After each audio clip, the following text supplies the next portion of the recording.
माननीय मुख्यमंत्री तथा गृहमंत्री महाराष्ट्र राज्य श्री देवेंद्र फडणवीस यांच्या सक्षम नेतृत्वात आणि मार्गदर्शनात महाराष्ट्र राज्य पोलीस गृहनिर्माण आणि कल्याण महामंडळ मर्यादित मुंबई यांच्या मार्फत इचलकरंजी शहरामध्ये कलानगर परिसरात पोलिसांसाठी गृहसंकुल उभारण्यात येत आहे।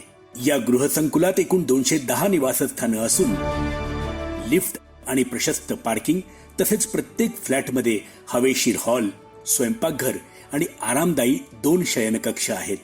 अंतर्गत रस्ते, स्वतंत्र सांडपाणी प्रक्रिया संयंत्र, अग्निशामक प्रणाली, सौर ऊर्जेचा वापर आणि स्वतंत्र बगीचा या सर्व सुविधा उपलब्ध करून देण्यात आल्या आहेत। या सर्व सुविधांमुळे कोल्हापूर पोलीस विभागाला आधुनिक आणि सुसज्ज गृहसंकुल उपलब्ध होणार असून पर्यायानं कोल्हापूर पोलीस दलाचं सशक्तीकरण होणार आहे। आज या पोलीस गृहसंकुलाचं उद्घाटन महाराष्ट्र राज्याचे माननीय मुख्यमंत्री श्री देवेंद्र फडणवीस यांच्या शुभ हस्ते होत असून माननीय दोन्ही उपमुख्यमंत्री महोदयांचे आणि उपस्थित सर्व मान्यवरांचे कोल्हापूर पोलीस दलातर्फे मनपूर्वक आभार।